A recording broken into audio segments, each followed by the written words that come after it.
In this video, I'll walk you through a few quick and easy steps to fix the Google Chrome QUIC protocol error. If this helps you out, feel free to like the video and subscribe for more tutorials. To get started, open Google Chrome and click the three dots in the top right corner. Then go to Settings.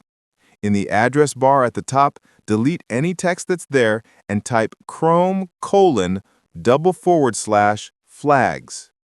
Once you're on the flags page, use the search bar to look for QUIC, that's QUIC.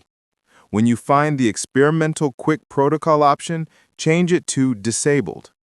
After that, click Relaunch so Chrome restarts with the new setting.